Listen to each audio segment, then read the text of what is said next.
A sad story coming out of California, and you're sharing it on Facebook. It's the picture being shared. It's a bachelorette party right before these young ladies leave for Cabo. Bachelorette party again.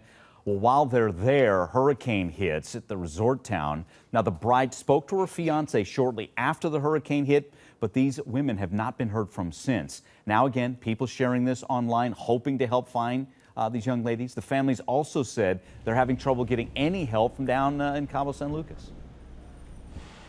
We've been seeing tweets from people getting on the airplanes and people tweeting and texting and stuff like that from the airport, but we have not heard nothing. I've tried the Red Cross, I've tried the consulates, the State Department hung up on us today, and so we just want to know if our girls are okay. You feel for that lady there as you hear the emotions in her voice. How hard is it to get information in a case like this? Well, especially down there because, there was a Category 3 hurricane, so there's people in shelters. There's a lot of people who are still missing. Some people have been airlifted out to other places.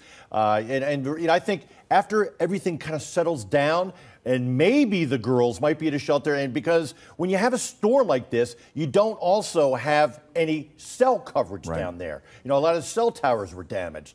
So, hopefully after everything settles down and they start cleaning up from the storm, they will maybe show up somewhere. Yeah, it's so sad that they thought they'd found the young ladies, and we saw the picture. Actually, it was another group of young girls in a similar situation that were found. So even more heartbreak to think, oh, they're okay, and then find out not yet. Hoping and praying. So what do you do? Again, you're a family member, you want information, tough to get it. Where do you turn for help as you're probably not getting any sleep, hoping and praying that your loved one's okay? Well, their best hope is the consulate, U.S. State Department.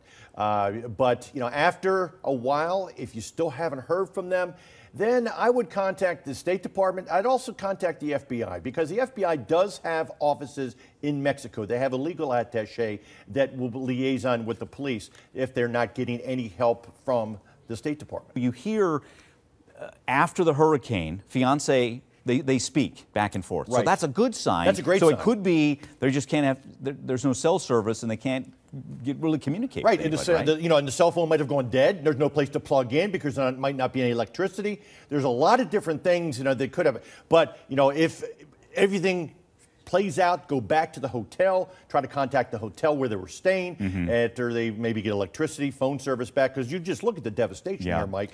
It's going to take a while. And things are spread out. Everything's not in just one little town. Things are spread out along the beach there as we look at the map of Cabo San Lucas. We heard the emotions there. Some family members might say, the heck with it, I'm going down there.